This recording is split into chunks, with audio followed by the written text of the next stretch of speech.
from an undisclosed location in the Great Western Desert in the land of the free and autonomous Native American people, the 2024 presidential campaign leader next time to return all US land back to their rightful owners. This is the Benzyme Podcast. Techno-communism will win. Welcome back to the Techno-Communism Show. I'm going to do a short show on some subjects that I kind of touched upon on the show before, but I don't think say them in strong enough terms. One of those things is the major recurring theme of this show, which is the reason why, like me in a weird hat, who's not a very good computer programmer, should be listened to over the tech CEOs, who mostly aren't very good programmers either, or the other bubbleheads along these lines. And that is quite simply that this planet is dying, and that is because of capitalism's climate apocalypse. And the most powerful tools that have ever existed to stop that from things like that from happening, that and other things, are advanced computing systems and related technological developments. And the reason that these people, who in some areas have a richer understanding of certain fields of technology than I might, are more or less people to be disregarded, is because they do not recognize that problem. Not really. They may have some objective where they say or tease the idea that they want to build a humane and sustainable set of systems, but they are not looking at the inhumane and unsustainable system set of systems that exist in the U.S. and the Western world that force their ECOCIDal agenda on the rest of the world as well. They're not looking at those problems very seriously. They are trying to preserve those. They're all basically elitists. They're trying to preserve those systems rather than do away with them, and that's a recipe for disaster. That's literally a recipe for the extinction of this species. So that's the number one problem, right? With ideology as it stands in this world, that people are not recognizing those problems and not recognizing that this advanced computing can be a solution. They're all kind of blind men touching one part of the elephant and having no idea what they're saying otherwise. And I don't pretend that I do see the whole elephant, but you have to be able to set aside just the bare minimum of your elitist assumptions and allegiances to be able to think about these things. And only, in my experience, only people who call themselves communists really seem to have that capacity, that level of intellectual honesty. And there's a couple of other people who say, oh, this person's not a communist. They kind of got it figured out.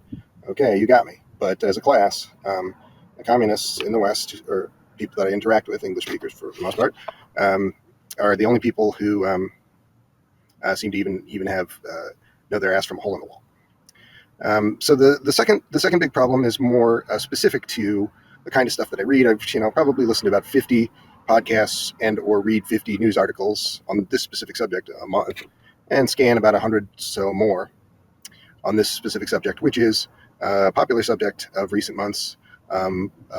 Shall the machine become as man?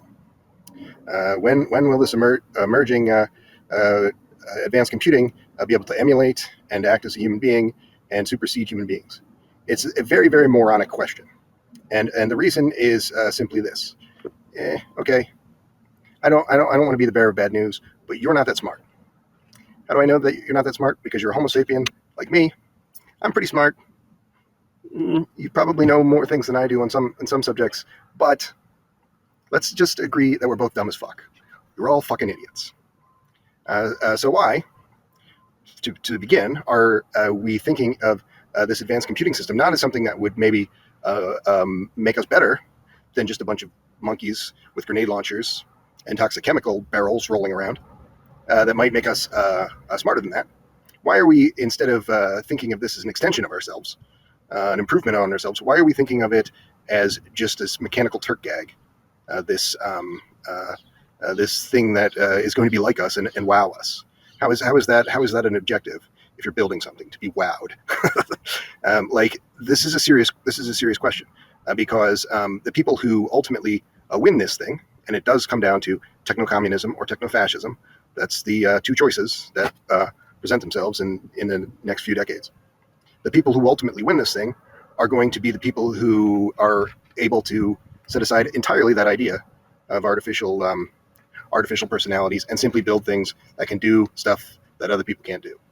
That might seem like an unimportant distinction, but almost every person that you're listening to, when they're talking about artificial intelligence, even this phrase is dumb for that same reason, because there's just this hang up on our own consciousness. What does that mean?